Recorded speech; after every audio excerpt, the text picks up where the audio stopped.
Bismillahirrahmanirrahim. Assalamualaikum warahmatullahi wabarakatuh. Alhamdulillah wassalatu wassalamu ala Rasulillah wa ala alihi wa sahbihi wa mawalah wa la hawla wa la quwata illa billahi wa ba'du.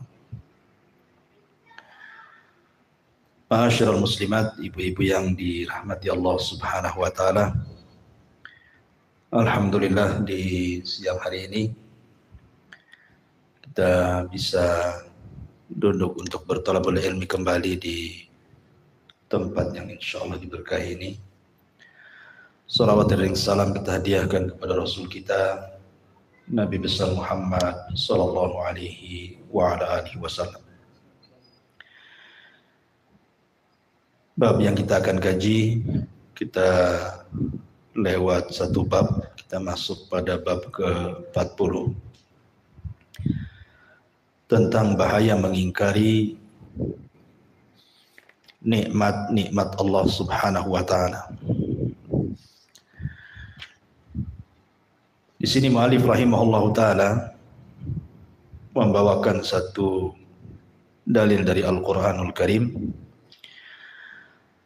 A'udzu billahi minasyaitonir rajim. Bismillahirrahmanirrahim. Ya'rifuna ni'matallahi tsumma yunkirunaha. Mereka orang-orang musyrik mengingkari atau mengetahui nikmat Allah, kemudian mereka mengingkarinya. Al-Imam Mujahid mentafsirkan ayat di atas yang maknanya adalah bahwa kalimat mengingkari dengan mengatakan bahwa ini adalah harta kekayaanku, aku mewarisinya dari bapakku. Kemudian Al-Aun Ibn Abdillah mentafsirkan, Al-Aun Ibn Abdillah mentafsirkan, maksudnya kalimat mengingkari nikmat itu artinya perkataan seseorang kalau bukan karena fulan tentu tidak akan menjadi begini. Kemudian juga Imam Qatadah mentafsirkan makna mengingkari artinya mereka mengatakan semua ini berkat bantuan berhala-berhala kita. Kemudian setelah menyebutkan hadis qudsi yang diriwayatkan oleh Zaid ibn Khalid yang isinya bahwa Allah berfirman, pagi ini hambaku ada yang beriman kepadaku dan ada yang kafir kepadaku, sebagaimana telah disebutkan sebelumnya. Maka Abul Abbas, maksudnya Syekhul Islam Ibn Taimiyah rahimahullahu ta'ala mengatakan, demikian itulah banyak terdapat dalam Al-Quran dan hadis-hadis Nabi di mana Allah mencela orang-orang yang menisbatkan nikmatnya kepada selainnya dan menyekutukannya. Bahkan sebagian salaf mengatakan seperti halnya orang yang mengucapkan angin itu enak, nahkodanya mahir, dan perkataan-perkataan lain yang bisa terlontar dari kebanyakan lisan manusia. Baik. Ma'asyiral muslimat yang dimuliakan Allah Subhanahu wa taala. Di sini muallif rahimahullah taala ingin menjelaskan kepada kita tentang pentingnya syukur dan bahayanya kufur. Dan kufur itu ada dua macam. Ada kufur yang mengeluarkan pelakunya dari Islam. Artinya mereka betul-betul bukan lagi seorang muslim.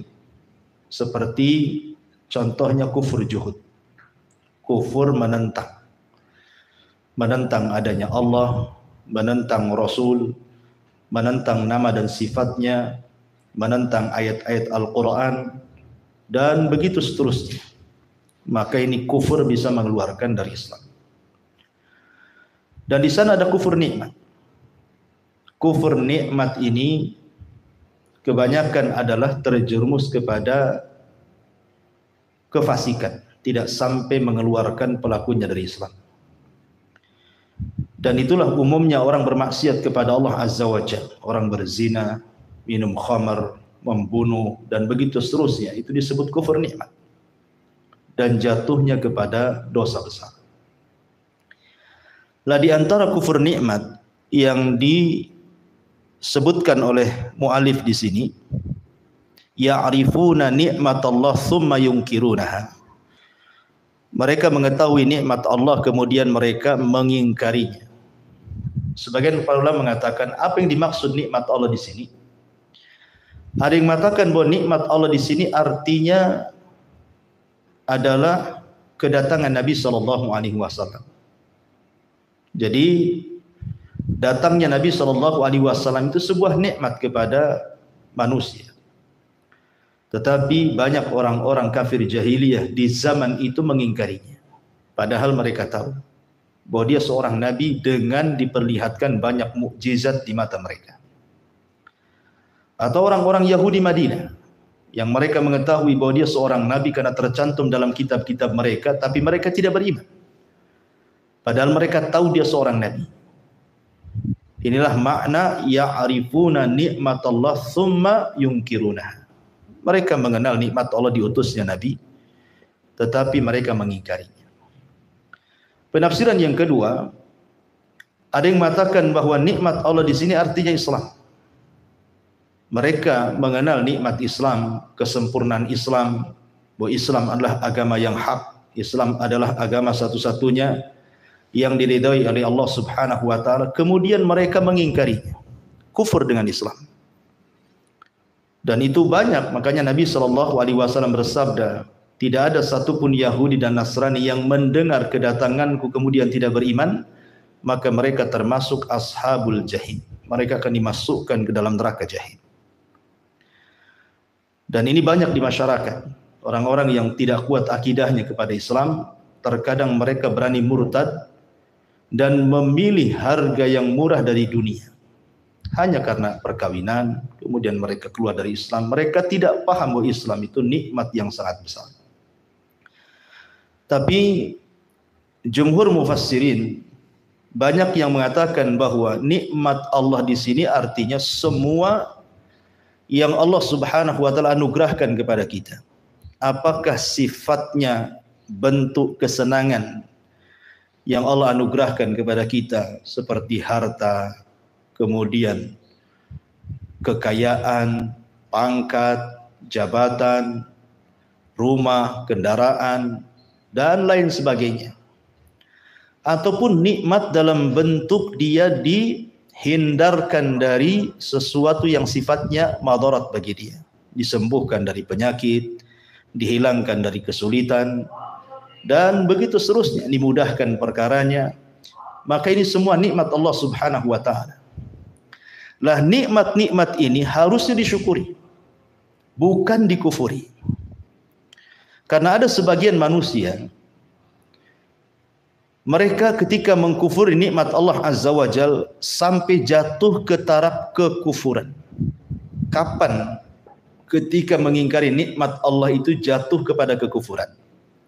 Ketika dia nasabkan dalam hatinya dan terlontar dalam lisannya bahwa nikmat itu datang dari selain Allah. Seperti contohnya Qarun. Qarun menasabkan nikmat itu dari dirinya, bukan dari Allah Subhanahu wa taala. Sehingga Qarun mengatakan innama utitu min ilmin indi. Sesungguhnya karunia nikmat ini bukan datang dari Allah, tapi karena kecerdasanku, kepiawaian aku mencari harta, makanya aku kaya. Maka Qarun kufur. Kalau sampai menisbatkan nikmat kepada selain Allah dan diyakini dalam hatinya, ini kufur sampai mengeluarkan dari Islam, kufur akbar. Tapi kalau seandainya dia hanya menasabkan dari sisi sebab saja, hatinya tetap mengatakan bahwa nikmat itu datang dari Allah. Tetapi dia menasabkan sebabnya. Sebabnya bukan kepada Allah Subhanahu wa taala. Seperti dia mengatakan, kalaulah bukan karena dirimu, tentu aku tidak seperti ini. Dia yakin nikmat itu datang dari Allah. Tapi penasaban kepada selain Allah itulah yang menjadikan kemudian kekufuran, tetapi tidak sampai kufur akbar. Tidak sampai syirkul akbar, tapi hanya syirkul asghar saja. Inilah secara global yang dikehendaki oleh muallif dalam kitab Tauhid di sini. Taib kita bentangkan sedikit. Ma'asyiral muslimat yang dimuliakan Allah Subhanahu wa taala. Di dalam Al-Qur'anul Karim Allah Subhanahu wa taala pernah menyinggung satu kisah yang disebut dengan kisah negeri Saba. Allah Subhanahu wa taala berfirman dalam surah As-Saba ayat 15 dan seterusnya. Laqad kana li saba'in fi maskanihim ayat. Jannatani an yaminin wa shimalin kulu mir rizqi rabbikum washkurulah baldatun tayyibatun wa rabbun ghafur. Sungguh bagi kaum Saba ada tanda-tanda kebesaran Allah di tempat kediaman mereka, yaitu ada 2 buah kebun di sebelah kanan dan kiri mereka. Kemudian dikatakan, makanlah oleh kalian dari rizki yang dianugerahkan Tuhanmu kepada kalian dan bersyukurlah kepadanya. Karena negeri itu adalah negeri yang baik, yang diberkahi, yang nyaman. Sedang Tuhanmu adalah Tuhan yang maha pengampun. Baldatun thayyibatun wa rabbun ghafur. Ma'asyiral muslimat yang dimuliakan Allah Azza wa Jalla, saya ingin gambarkan bagaimana sebuah negeri yang Allah anugerahkan nikmat yang banyak. Negeri Saba yang terletak di Yaman, tepatnya di Ma'rib. Jadi negeri Saba itu dikisahkan oleh para ulama tafsir ketika menceritakan tentang surah As-Saba ayat 15 dan seterusnya itu. Allah Subhanahu wa taala anugerahkan kepada negeri Saba itu banyak nikmat. Pertama, Allah anugerahkan kepada mereka udara yang sangat bersih. Sampai-sampai kalau ada orang bawa penyakit dari negeri lain, masuk ke negeri Saba itu bisa sembuh penyakitnya. Ini yang pertama. Yang kedua, di negeri Saba itu tidak ada binatang-binatang yang menakutkan. Baik binatang buas ataupun binatang-binatang kecil, bahkan binatang-binatang yang menjijikkan sekalipun tidak ada. Baik di rumah-rumah mereka atau di kebun-kebun mereka. Tidak ada ular, tidak ada kalajengking, tidak ada lalat, tidak ada nyamuk, tidak ada semut, dan binatang-binatang kecil, apalagi binatang-binatang buas seperti harimau, buaya dan yang semacamnya. Tidak ada di negeri Saba itu. Sehingga orang masuk kebun itu tidak takut. Bahkan ketika mereka mengambil buah-buahan juga, mereka tidak takut dengan adanya semut, adanya ular dan begitu seterusnya. Sehingga betul-betul diberkahi rumah dan kebun mereka. Negeri seperti apa coba? Negeri Saba ini. Ya. Kemudian juga yang ketiga, Allah berikan keamanan. Keamanan yang luar biasa. Negerinya aman. Tidak ada kriminal, tidak ada pencurian. Masya Allah, semua kaya, semua tercukupi. Karena biasanya kriminal itu muncul karena sebab kefakiran, sebab kemiskinan. Ini tidak ada. Karena semua cukup kaya, makanan tinggal makan dan begitu seterusnya. Bahkan negerinya sangat kuat dan negerinya sangat kaya. Ingat, sebuah negeri kalau kaya, dia menguasai dunia. Lihat negeri-negeri sekarang yang menguasai dunia itu karena mereka negara-negara maju, bukan negara-negara berkembang. Karena kekayaan mereka, makanya mereka menguasai dunia, bisa menghutangkan uang-uang mereka ke negara-negara miskin. Lah negeri Saba itu negeri kaya. Sehingga tidak ada kriminal di negeri itu. Makanya wajar negerinya aman, tentram, damai gitu kan. Subhanallah. Yang lebih hebat lagi, sumber kekayaan negeri Saba itu adalah dari biji-bijian dan buah-buahan yang mereka tanam. Dan itu tidak bermusim. Kita saja di negeri kita ini, kita mau cari durian aja nunggu musimnya. Mau cari mangga nunggu musimnya. Mau cari apa saja nunggu musimnya di negeri kita ini. Kalau tidak musim, tidak ada tuh buah-buahan tuh. Walaupun ada mungkin sedikit, itu pun tidak segar. Tapi di negeri Saba ini tidak bermusim. Mau anggurnya, mau pisangnya, mau apelnya, mau apa saja sebutkan buah-buahan dan biji-bijian itu. Semua sudah tersedia. Bahkan yang lebih hebat lagi, safar dari Yaman ke Syam itu tak perlu bawa bekal. Karena hanya satu jalur, kiri kanannya kebun. dan diakhiri oleh air sejuk yang sangat-sangat enak rasanya. Tinggal ciduk minum. Kalau lapar tinggal petik makan. Pulang pergi dari Yaman ke Syam itu berkilo-kilo, tapi mereka tidak perlu bawa bekal tuh.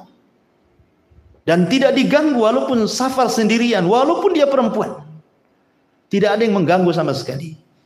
Bahkan yang lebih hebat lagi kalau mereka panen, seperti kata Imam Qatadah rahimahullahu ta'ala, tinggal diletakkan kemudian ember di atas kepala, masuk kebun, tak perlu dipetik, keluar sudah penuh tuh embernya.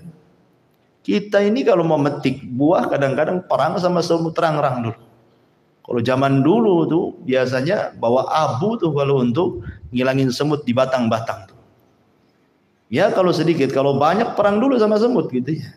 Tapi negeri ini luar biasa. Luar biasa. Wajar kalau negeri Sabah itu negeri percontohan yang membuat cemburu negeri-negeri di luar sana. Saking indahnya, suburnya, tentramnya, penduduknya nyaman. Masalahnya, ketika kemudian mereka mulai dilalaikan dengan kekayaan, mulailah mereka sombong. Persis seperti firman Allah Subhanahu wa ta'ala.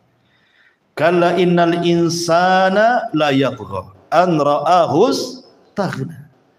Sekali-kali manusia itu akan mudah melampaui batas.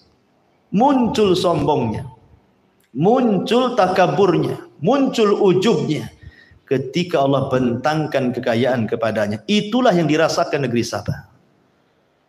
Makanya Nabi SAW mengatakan, mal faqru ahsya alaikum walakin ahsya an tubsatad dunya kama busitat ala man kana qablakum fatanafasuha kama tanafasal ladzina min qablikum fatuhlikakum kama ahlakathum. Bukanlah kefakiran yang aku takutkan kepada kalian, kata Rasul, tetapi yang aku khawatirkan kalau dunia dibentangkan kepada kalian. Kalian berlomba mengejar dunia meninggalkan akhirat seperti orang dulu berlomba-lomba mencari dunia, kemudian Allah hancurkan seperti orang dulu Allah hancurkan kepada mereka. Itu yang ditakutkan Nabi. Lah kaum Sabah ini mulai sombong. Bukan sombong saja, lebih daripada itu mulai mereka kufur. Mereka jauh daripada tauhid. Ajaran yang pernah dibawa Nabiullah Sulaiman alaihi salatu wassalam semakin jauh zamannya, semakin luntur, padahal diutus kepada mereka para nabi. Mereka kufur dengan nabi-nabinya. Bahkan yang lebih parah, mereka kembali menyembah bulan dan bintang, matahari dan bulan. Sebagaimana ketika Hudhud melihat istana Ratu Balqis, kemudian menceritakan kepada Sulaiman, inni wajadtu, aku dapati mereka, wahai Sulaiman, Ratu Balqis dan pengikutnya itu, ya'buduna syamsa wal qamara min dunillah. Mereka menyembah bulan dan bintang, matahari dari selain Allah Azza wa Jalla. Mereka kembali menyembah-nyembah itu. Lihat ketika mereka kufur nikmat, apa yang terjadi?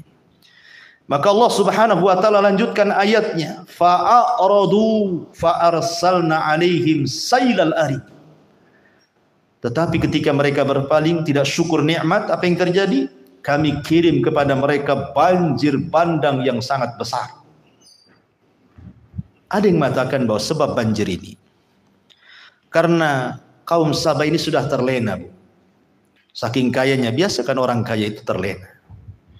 Karena saking sudah enak, sudah nyaman, jadi mereka itu jarang melihat bendungan. Padahal bendungan itu adalah satu-satunya irigasi yang mengairi sawah dan ladang mereka.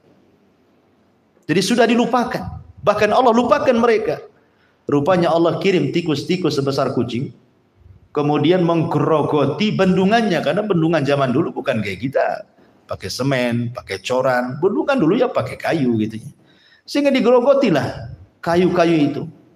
Ketika mereka sudah tingkat kekufuran, tikus itu pula mampu menggerogoti satu kayu, kemudian jebol, kemudian rusak satu bendungan, kemudian airnya melimpah ruah, memendamkan seluruh kota-kota di Sabah, kebun-kebun di Sabah. Apa yang terjadi? Wa baddalnahu bi jannataihim jannataini dzawatai ukulin khamtin wa athlin wa syai'in min sidrin qalil. Maka Allah Subhanahu wa taala ceritakan, ketika banjir itu sudah melulantakkan negeri Sabah, merusak kebun-kebunnya, tidak ada satupun pohon yang hidup, semua mati, kecuali hanya 3 pohon yang disisakan Allah Azza wa Jalla. Itu pun pohon-pohon yang tidak bisa dinikmati. Pertama apa? Allah mengatakan ukulin khamtin. Khamtin itu sebuah pohon berbuah tetapi buahnya pahit. Ada yang mengatakan pohon cemara. Khamtin itu cemara. Cemara itu ada buahnya, enggak ada buahnya cemara itu. Walaupun ada buahnya pahit, enggak bisa dimakan. Ada yang mengatakan pokoknya buah rasanya pahit, enggak bisa dimakan. Kemudian aslin, pohonnya besar, tidak berbuah, hanya untuk naungan saja. Ya. Kemudian wasyai'im min sidrin qalil, dan sedikit dari pohon bidara. Pohon bidara ini memang berbuah, kecil-kecil bisa dimakan, tapi tidak bisa mengenyangkan. Coba bayangkan, Allah azab negeri itu, tidak disisakan satupun pohon anggur, mangga, buah, macam-macam buah, kecuali hanya 3 pohon yang sebagiannya tidak bisa dimakan, sebagiannya tidak mencukupi kebutuhan. Begitulah Allah Subhanahu wa taala balas, sehingga Allah tutup ayatnya, dzalika jazainahum bima kafaru. Begitulah kami membalas kepada mereka karena kekafiran mereka, karena kufur nikmat. Wa hal nujazi illal kafur. Maka Allah Subhanahu wa taala tidak pernah mengadab kecuali kepada orang-orang yang kufur. La in syakartum la azidannakum wa la in kafartum inna adzabi lasyadid. Sampai ada seorang syekh bercerita, dahulu negeri Afrika itu negeri yang sangat kaya, sangat subur, mungkin ratusan tahun yang silam. Sampai mereka kalau makan itu mereka membuang-buang makanan, saking banyaknya makanan yang ada di hadapan mereka. Sementara sisi lain negeri Arab itu negeri yang miskin, tandus, padang pasir, kering kelontang, apa yang bisa ditumbuhi di situ? Tapi kemudian orang-orang sana tidak bersyukur kepada nikmat Allah. Mereka membuang-buang nikmat, membuang-buang makanan, tidak bersyukur kepada Allah. Sebagian mereka masuk ke agama Nasrani dan begitu seterusnya. Akhirnya lihat hari ini, lihat negeri yang dulunya kering kelontang, padang pasir, Allah Subhanahu wa taala buat negeri itu kaya, dan negeri yang dulu kaya buat Allah miskin, bahkan perang setiap hari. Kenapa terjadi seperti ini? Kata Syekh ini mengatakan, ya karena mereka kufur nikmat, yang satu syukur nikmat. Lihat negeri Saudi, karena penduduknya bersyukur kepada Allah Azza wa Jalla, kaya raya. Tidak menyangka bahwa dari perut bumi akan muncul gas dan yang semacamnya sehingga bisa membangun negerinya. Padahal padang pasir.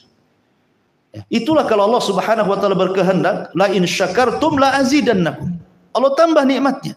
Tapi negeri kaya sekaya apapun, kalau mereka kufur, maka mereka akan dimiskinkan oleh Allah Subhanahu wa taala. Ma'asyiral muslimat yang dimuliakan Allah Subhanahu wa taala. Makanya kita sayangkan, kadang maaf Bu ya, banyak di masyarakat kita ini kadang-kadang makanan itu persis seperti kata Syekh Shalih Fauzan hafizahullah taala, dibuang-buang. Ya. Kayaknya enggak ada harganya makanan itu. Padahal Nabi sallallahu alaihi wasallam mengatakan, apabila jatuh makanan salah seorang di antara kalian, kata Rasul, pungut, ambil. Ya. Bahkan makanan yang ada di jari saja Nabi sallallahu alaihi wasallam menyuruh kita untuk menjilatinya. Alasannya karena kita tidak tahu berkah makanan itu ada pada makanan yang ada di mana, yang ada di piringkah, yang jatuhkah, yang ada di jarikah. Sampai Rasul mengatakan seperti itu. Bahkan Nabi SAW satu ketika berjalan, tiba-tiba di tengah jalan menemukan kurma, hampir dimakan Nabi, karena sayang walaupun satu butir. Tapi tidak jadi, kalaulah bukan karena takut itu sedekah, tentu Rasul akan memakannya. Tapi seperti itulah Nabi SAW menghargai makanan, gitu maksudnya, menghargai makanan. Makanya kalau kita sudah paham bahwa kebutuhan kita itu makan tidak banyak, janganlah masak banyak. Kalaupun harus masak banyak, persis seperti nasihat Rasul kepada Abi Dzar. Wahai Abi Dzar, kalau engkau ingin masak, masaklah yang banyak, bagikan ke tetangganya. Tapi kalau tidak mau berbagi kepada tetangga, tidak perlu masak banyak. Masaklah secukupnya. Jangan berlebihan kemudian akhirnya yang dibuang lebih banyak dibandingkan yang dimakan. Ini kufur nikmat. Ya, semua akan ditanya oleh Allah Subhanahu wa taala, "Falyanzuril insan ila ta'ami." Manusia hendaklah melihat kepada makanan yang dimakannya. Jangan disia-siakan. Itu rizki dari Allah, nikmat dari Allah. Bagaimana kalau Allah cabut coba? Seperti lihat saudara-saudara kita yang tertimpa musibah itu. Mereka hidup di tenda-tenda. Kalau bukan karena Allah kemudian pertolongan para muhsinin, mereka susah makan. Mungkin kelaparan di antara mereka. Susah hidup sehat, mungkin sakit di antara mereka. Tetapi kita pula yang diberikan nikmat banyak, kesehatan, kita pula membuang-buang makan. Di mana akan? Itu nikmat dari Allah Subhanahu wa ta'ala. Jangan sampai menjadi kufur nikmat. Ataupun pakaian. Kadang-kadang ada orang yang menumpuk-numpuk pakaian. Kalau memang pakaian itu sebagian tidak dipakai, berikan kepada orang-orang yang tidak punya pakaian. Asal layak dipakai dan masih bagus. Kecuali kalau sudah tidak layak dipakai, jangan dikasih. Karena tidak boleh kita bersedekah, kita sendiri tidak mau memakainya. Ya. Jadi semua kembali kepada syukur nikmat kalau ingin dilanggengkan sebuah nikmat. Ini satu kisah yang diabadikan dalam Al-Quran tentang kisah kaum Sabah. Kisah yang kedua disebutkan juga di dalam surah Al-Kahfi ayat 32 dan seterusnya. Allah Subhanahu wa taala mengatakan, "Wadrib lakum mathalan rajulaini ja'alna li ahadihima jannataini min a'nabin wa hafafnahuma binakhlin wa ja'alna bainahuma zar'a kiltal jannataini atat ukulaha wa lam tadlim minhu syai'a wa fajjarna khilalahuma nahara." Dan berikanlah wahai Muhammad kepada mereka sebuah perumpamaan. Dua orang laki-laki, yang satu kafir, yang satu beriman. Kami beri dua buah kebun anggur dan kami kelilingi kedua kebun itu dengan pohon-pohon kurma, dan di antara kedua kebun itu kami buatkan ladang. Kedua kebun itu menghasilkan buahnya, tidak berkurang buahnya sedikit pun, dan di celah-celah kedua kebun itu kami alirkan sungai yang sejuk. Subhanallah, ini kurang lebih dengan kisah negeri Sabah tadi. Allah berikan dua kebun. Kisahnya begini. Ada dua orang yang berkawan, kemudian berbisnis, kemudian cekcok.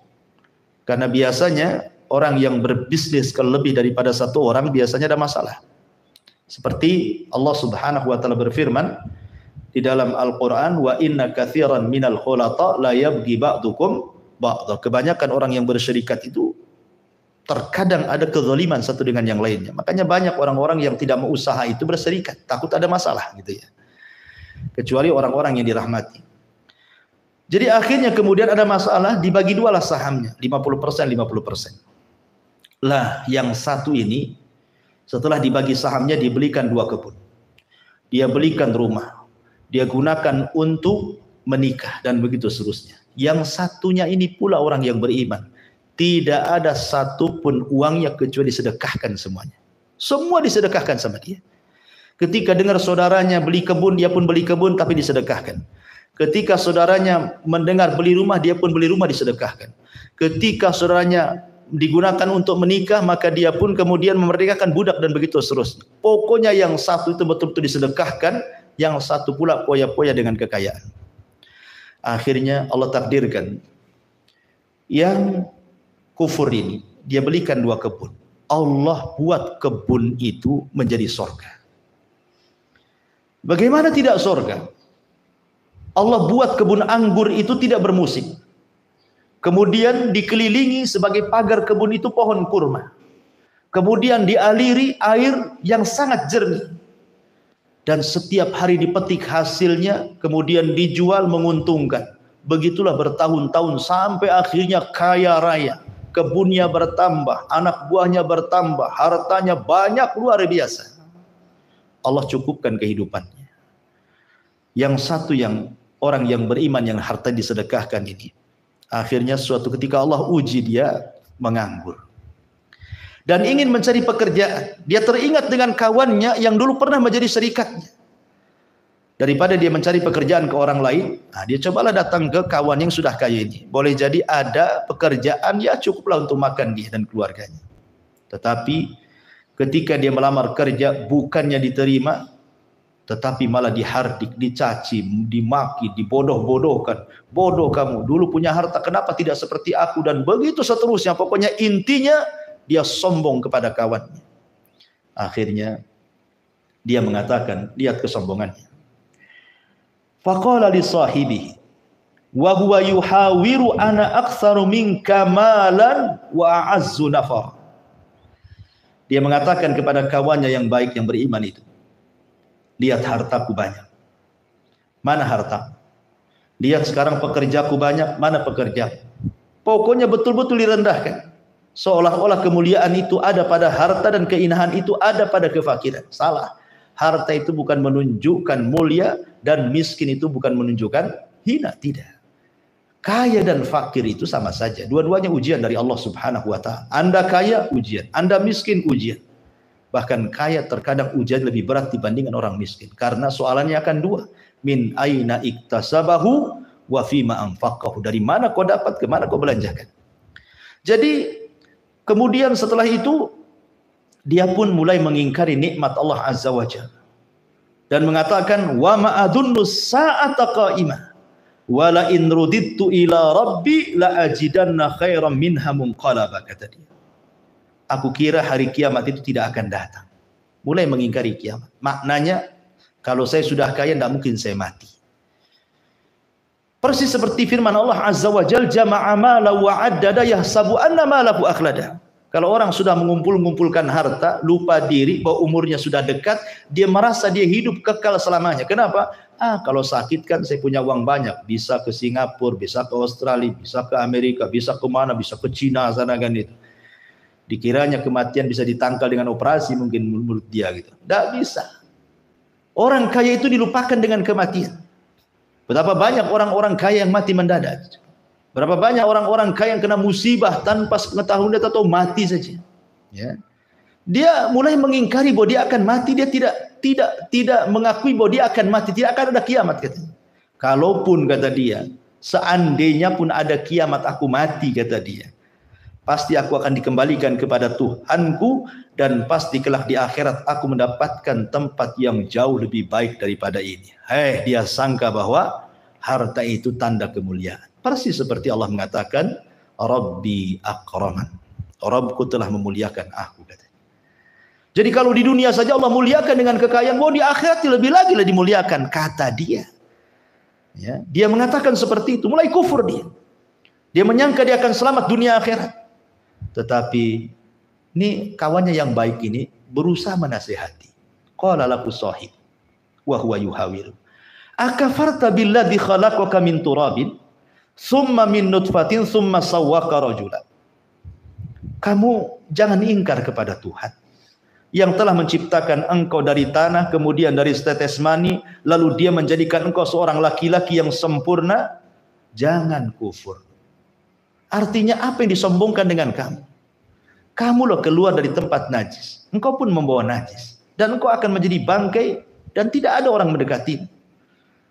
Lakinnahu wallahu rabbi wa la usyrik bi rabbi ahada. Tetapi aku percaya bahwa dia Allah Tuhanku dan aku tidak mempersekutukan Tuhanku dengan sesuatu apapun. Ya, akibat kufur nikmat. Apa yang terjadi? Ya. Ketika dia hendak mengusir kawannya ini, kemudian dia ingin mengajak ke kebunnya yang sangat indah, yang sangat luas, yang banyak pekerjanya itu. Jadi di malam itu dia tidak tahu bahwa Allah Subhanahu wa taala mengirimkan petir, mengirimkan halilintar, kemudian membakar seluruh kebun anggurnya, jatuh sampai ke para-parapnya. Ya, para-parap itu kan pohon anggur itu kan ada penyanggahnya. Sampai ke penyanggahnya itu terbakar semuanya, sehingga tidak ada satupun di tanah itu kecuali ludes kebakar, tinggal hanya hitamnya saja, abunya saja. Subhanallah. Ketika dia hendak memperlihatkan kepada kawannya apa yang terjadi, seperti itu Allah Subhanahu wa taala adab. Kenapa? Karena kufur nikmat. Itulah kisah pemilik kebun. Ketika kufur, inna adzabi lasyadid. Sungguh azabku sangat pedih. Maka jangan pernah kufur kepada nikmat Allah Azza wa Jalla. Kemudian kisah yang ketiga. Allah Subhanahu wa taala sebutkan dalam surah An-Nahl ayat 112. Allah mengatakan, "Wa daraballahu mathalan qaryatan kanat aminatan mutmainnatan ya'tiha rizquha ragadan min kulli makan. Fakafarat bi an'umillah fa'adzaqaha Allahu libasal ju' wal khaufi bima kanu yasna'un." Dan Allah telah membuat perumpamaan dengan sebuah negeri yang dulunya aman lagi tentram. Rizki datang kepadanya melimpah ruah dari segenap tempat. Tetapi penduduknya mengingkari nikmat-nikmat Allah. Karena itulah Allah menimpakan kepada mereka bencana kelaparan dan ketakutan disebabkan apa yang mereka lakukan. Ayat ini bercerita tentang negeri Mekah. Dahulu negeri Mekah di zaman Nabi SAW sebelum Nabi diutus. Negeri Mekah itu negeri yang aman, damai. Ya. Luar biasa. Sampai Allah Subhanahu wa taala katakan li'ila fi Quraisyin ila fihim rihlatash syita'i was-saif falyabudu rabb hadzal bait alladzi at'amahum min ju'i wa amanahum min khauf. Bagaimana Allah menggambarkan kebiasaan orang Quraisy itu? Allah berikan nikmat banyak. Pertama ada Ka'bah di situ. Itu nikmat Allah. Ya. Yang kedua Allah berikan rizki yang luar biasa. Mereka berjalan berniaga kemanapun, ke Yaman, ke Syam, tidak ada yang berani mengganggu dia. Yang ketiga Allah berkahi negerinya. Apapun yang mereka inginkan, walaupun negeri tandus seperti itu, makanan limpah ruah luar biasa. Tetapi ketika datang Nabi SAW, mereka tidak mau beriman. Mereka kufur kepada Nabi SAW. Maka Nabi SAW berdoa kepada Allah agar ditimpakan paceklik seperti paceklik yang terjadi di zaman Nabi Yusuf alaihissalam. Rasul mendoakan mereka. Ya, bisab'in kasab'i Yusuf. Bagaimana Nabi Yusuf ketika Raja Akhnatun Fir'aun ini meminta tafsir mimpi kepada Nabi Yusuf. Bahwa dalam mimpinya dia melihat ada sapi yang gemuk memakan sapi yang kurus. Kemudian tangkai-tangkai gandum yang hijau dicampurkan dengan tangkai-tangkai gandum yang kering. Rupanya maksudnya akan terjadi paceklik selama 7 tahun. Di mana sapi yang tadinya gemuk menjadi kurus, kemudian tangkai yang tadinya hijau menjadi kering. Ya. Lah Nabi mendoakan paceklik seperti itu. Dan luar biasa. Allah Subhanahu wa taala kirimkan paceklik yang hebat sampai dikisahkan di sini fa asabathum sanatun adhabat kulla syai'in lahum hatta akalul juluda wal mayyitata wajifa. Rawahul Bukhari wa Muslim. Sampai ketika terjadi paceklik hebat, maka orang-orang Quraisy yang ada di Mekah, mereka tidak ada makanan yang mereka makan kecuali mereka makan kulit, makan bangkai, bahkan makanan-makanan yang tidak menyehatkan badan. Nauzubillah. Ya, karena mereka kufur. Ketika sebuah negeri kufur, maka akan ditimpakan azab. Tapi ketika negeri itu beriman, apa kata Allah? Walau anna ahlal qura amanu wattaqau lafatahna alaihim barakatim minas sama'i wal ardh. Kalau seandainya satu negeri beriman dan bertakwa, Allah buka barokahnya dari negeri itu, dari langit dan bumi. Ma'asyiral muslimin yang dimuliakan Allah Azza wa Jalla. Kemudian kisah yang keempat. Kisah yang ma'ruf, kisah Qarun. Ya.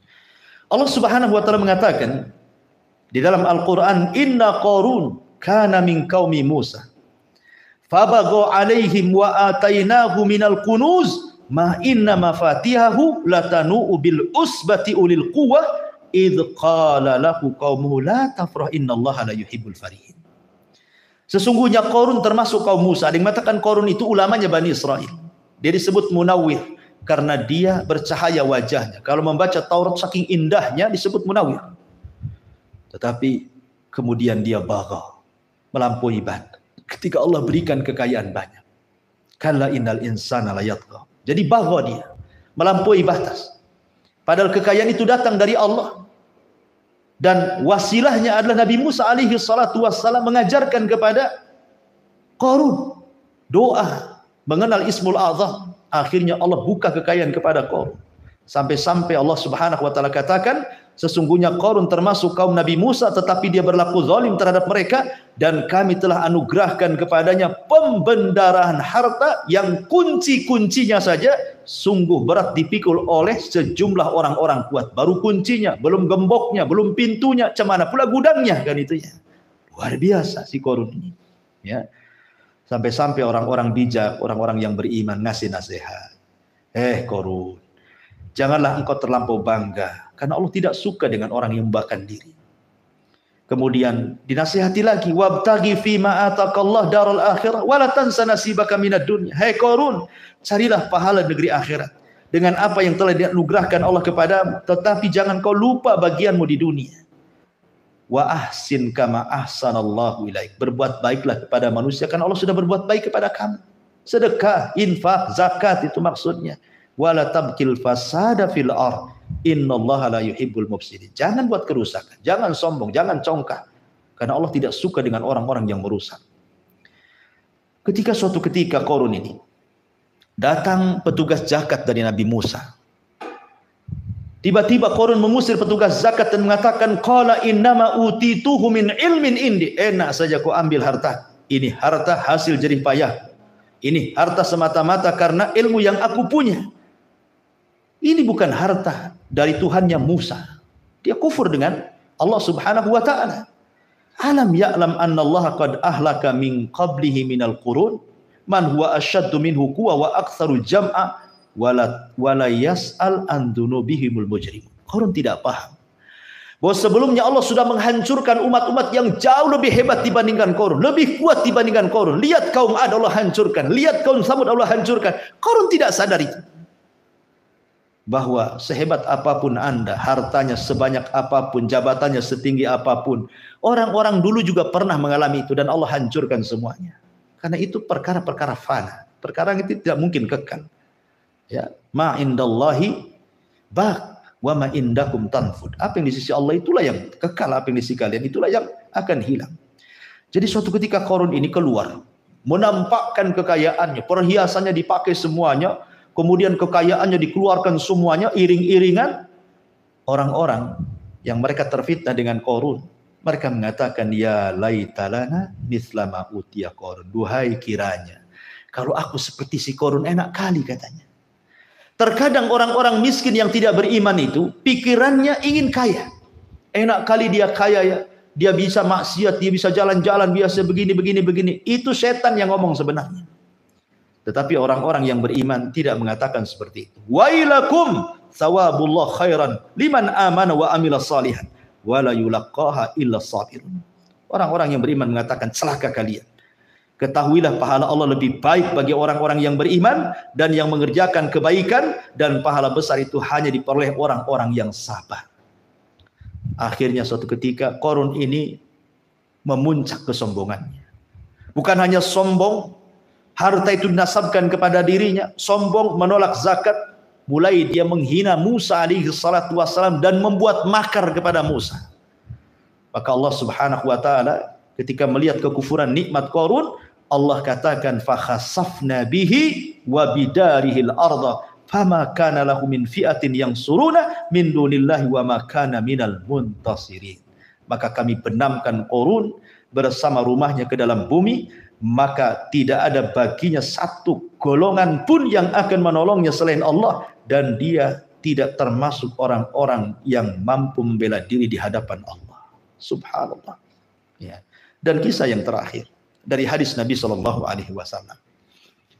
Suatu ketika Nabi SAW menceritakan tentang kisah di zaman Bani Israel. 3 orang yang Allah berikan nikmat. 1 orang diberikan penyakit kulit luar biasa, sampai orang jijik dan tidak mau mendekat. Yang kedua, orang diberikan penyakit di kepalanya, menjijikan sehingga orang tidak mau mendekat. 1 orang yang ditimpakan buta permanen dari kecil. Datanglah malaikat kepada orang yang pertama dan mengatakan, tamannaita ya abdi, silahkan hambaku, kalau engkau ingin sesuatu berangan-anganlah. Jika Allah menghendaki kepadamu sesuatu, kira-kira kau mau minta apa? Maka orang ini mengatakan, aku ingin disembuhkan kulitku sehingga bagus, orang tidak menjauhiku dan tidak jijik kepadaku. Maka malaikat ini mengusap, rupanya sembuh. Kemudian dia katakan, binatang apa yang kau sukai? Dia mengatakan unta.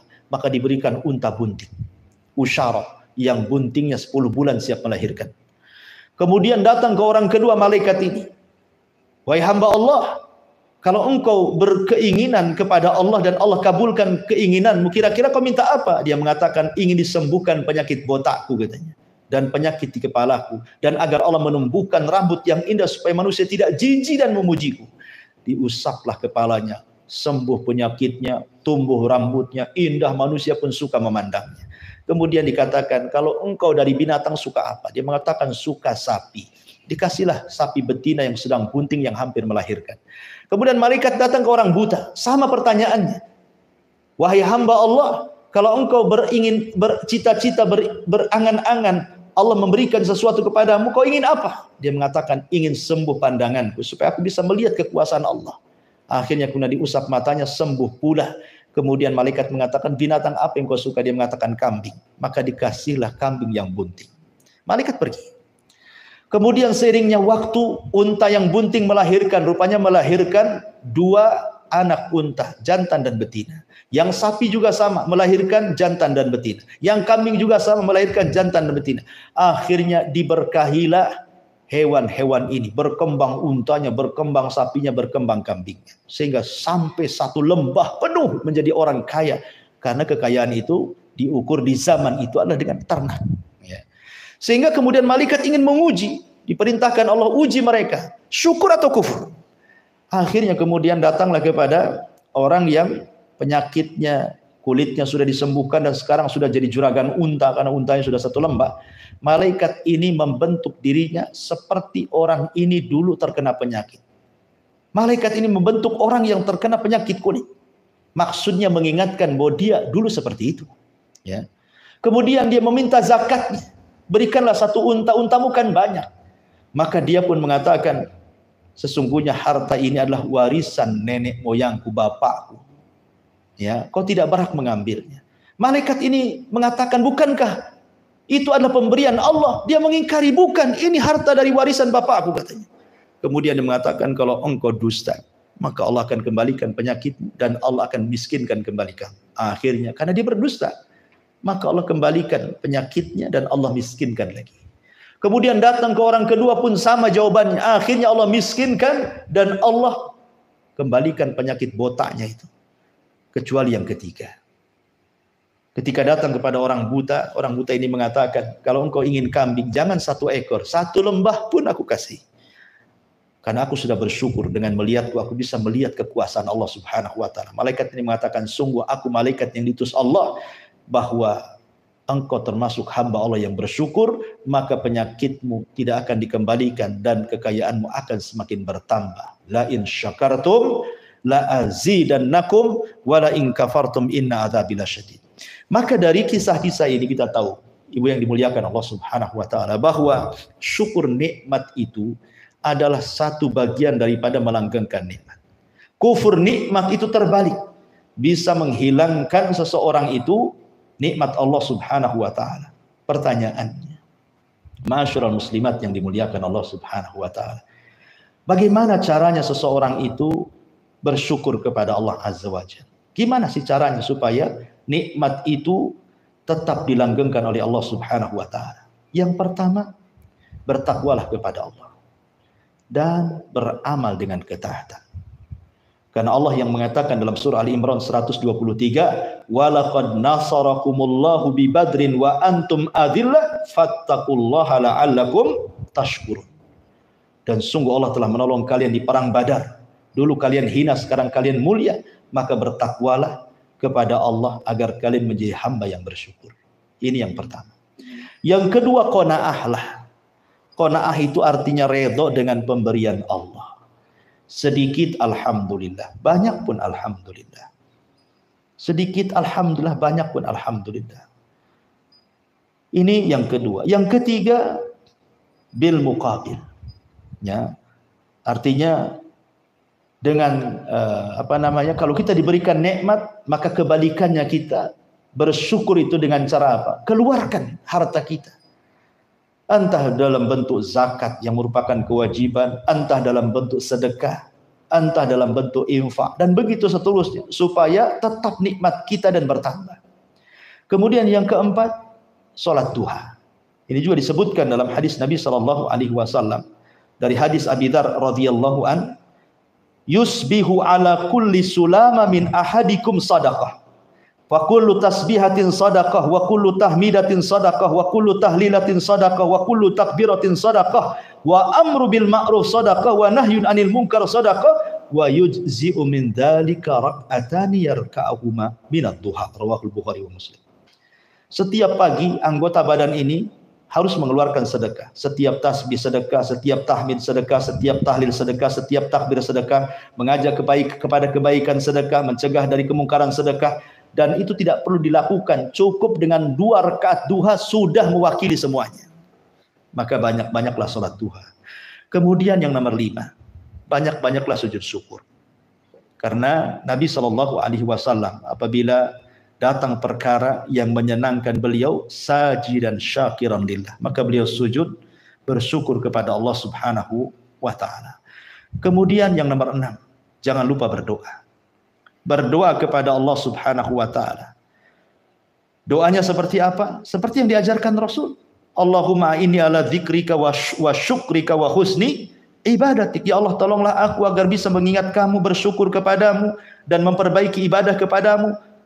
Doa yang diajarkan Rasul kepada Mu'ad, dan ini bacalah setiap selesai sholat. Allahumma inni ala dzikrika wa syukrika wa husni ibadatik. Kemudian nomor 7, tafakkur fi ni'amillah. Berfikir tentang nikmat Allah Subhanahu wa taala. Wa fi anfusikum afala tubsirun. Kalaupun kita mau ngaca, Bu, mata ini nikmat, hidung nikmat, telinga nikmat, wajah nikmat, semua nikmat ini. Sudahkah kita syukuri nikmat-nikmat ini dengan memandang yang halal, mendengar yang dibolehkan, tidak mengucap kecuali yang baik, bergerak ke tempat yang baik, dan begitu seterusnya? Maka cobalah nikmat ini dipikirkan. Bahwa banyak nikmat Allah Subhanahu wa taala yang sudah dianugerahkan kepada kita. Kalaupun ada komputer yang bisa menghitungnya, tidak akan bisa terhitung. Komputernya sudah rusak, nikmat Allah tidak akan bisa dihitung, saking banyaknya. Kemudian yang nomor 8, syukur dengan cara badlul ma'ruf. Badlul ma'ruf, memberikan yang terbaik. Membantu tetangga, membantu orang susah, membantu fuqara wal masakin. Artinya bahwa gunakan nikmat Allah di jalan Allah. Jangan menggunakan nikmat di jalan syaitan. Karena itu bukan bersyukur, itu kufur, bentuk kufur. Ya. Ini 8 perkara orang dikatakan syukur nikmat. Adapun wasilah-wasilah yang bisa supaya kita mudah bersyukur, Bu. 1, lihat kepada kefakiran orang. Dan lihat kepada bencana yang Allah timpakan kepada orang. Kata Nabi SAW, ungduru ila man huwa asfala minkum wala yangduru ila man huwa fawqakum fahuwa ajdar alla tajdar nikmatallah alaikum. Lihat ke yang rendah, jangan lihat ke yang tinggi. Itu lebih bisa bersyukur akan nikmat Allah. Dan lebih jauh dari kekufuran kepada nikmat Allah, kata Nabi. Kalau kita melihat orang kaya terus, sehingga kita berpikir kapan saya kaya, akhirnya tidak syukur dia. Tapi kalau kita melihat ke orang miskin, alhamdulillah saya masih lebih kaya dibandingkan dia. Kalau melihat ada orang sakit, alhamdulillah saya masih sehat.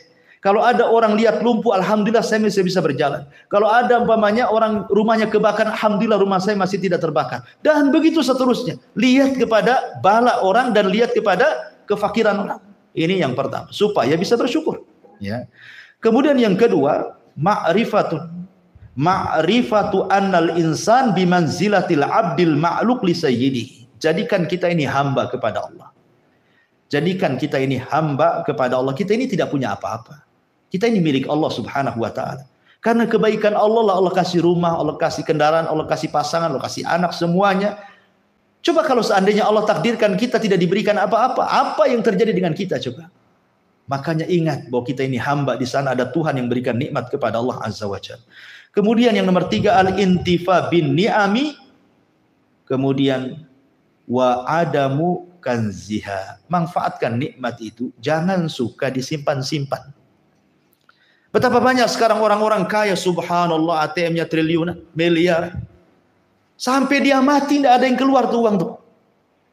Ya, padahal seandainya pun dikeluarkan untuk kebutuhan kematiannya, berapalah kafan yang dia beli?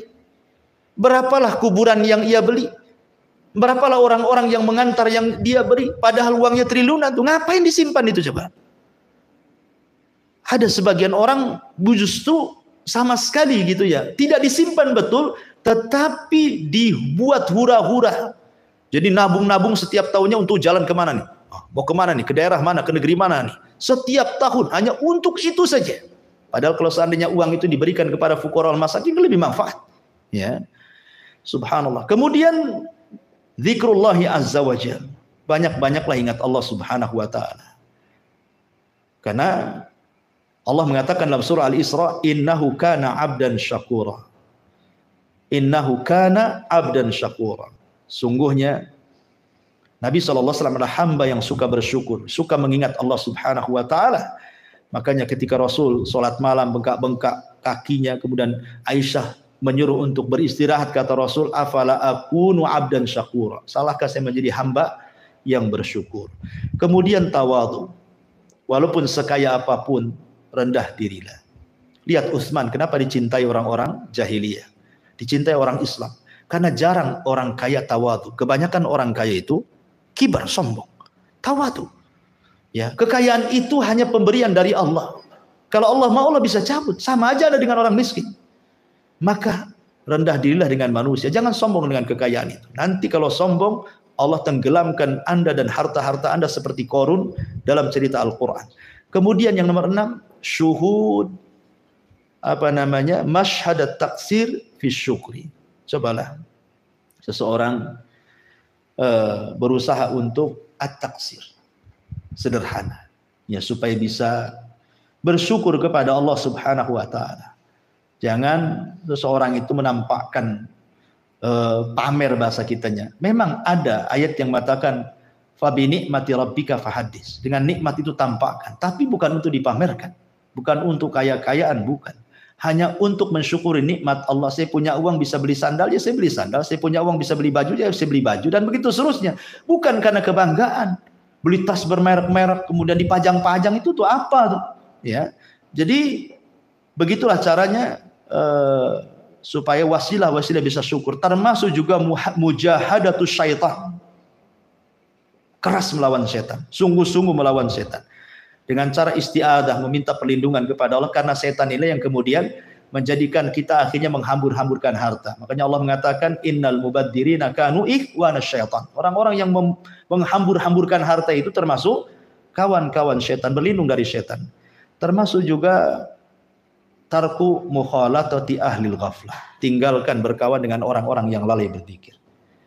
Biasanya orang kaya ini milih-milih kawan dia. Kalau nggak sama orang kayanya, nggak mau dia berkawan. Walaupun dia ahli masjid, walaupun dia ahli zikir, walaupun dia ahli Quran, dia nggak mau dia. Alasan dia tidak menguntungkan bagi dia. Ya, buat apa berkawan dia? Bagi saya 1 jam itu 1 miliar. Bagi saya 1 jam itu 100 juta dan begitu seterusnya. Pikirannya uang, duit. Akhirnya persis seperti sabda Rasul, ta'isa abdu dinar. Celaka hamba rupiah itu. Kemudian yang terakhir, berdoa kepada Allah subhanahu wa ta'ala. Sebagaimana Nabi SAW pernah mengajarkan doa kepada Mu'adz bin Jabal, wallahi inni la uhibbuk fala tansa an taqula dubura kulli salatin Allahumma inni ala dzikrika wa syukrika wa husni ibadatik, yang sudah saya jelaskan.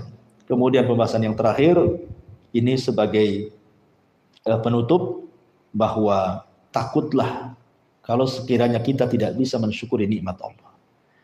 Kenapa? Karena kufur nikmat itu menyebabkan adab. 1. Yang kedua, kufur nikmat itu menyebabkan tabiat yang buruk. Dengki, hasad, dendam, dan begitu seterusnya. Ya. Kemudian ingat bahwa ada yang nomor 3, ada yang disebut dengan istidraj. Istidraj itu terkadang sengaja Allah buat Anda kaya, Allah buat Anda senang, Allah buat Anda berikan ketokohan, kepemimpinan, jabatan, dan begitu seterusnya. Anda lalai bahwa itu titipan dari Allah. Anda sangka itu adalah kenikmatan yang Allah anugerahkan kepada Anda, sehingga Anda lupa, lalai, padahal Allah sedang istidraj sebenarnya, membiarkan Anda seperti itu sampai pada waktunya Allah subhanahu wa ta'ala akan mengirimkan adab kepada Anda, tidak di dunia, Allah adab di akhirat. Naudzubillah. Hati-hati, ingat istidraj. Wallahu a'lam bishawab. Ini diantara pembahasan di siang hari ini tentang bahaya mengingkari nikmat Allah Subhanahu wa taala. Wallahu a'lam bishawab. Saya kira karena asar cepat juga, ini udah kelamaan kita ngaji. Tidak ada soal jawab, kita tutup dengan doa kafaratul majlis. Subhanakallahumma bihamdika asyhadu an la ilaha illa anta astaghfiruka wa atubu ilaik. Allahu ta'ala alam. Assalamualaikum warahmatullahi wabarakatuh.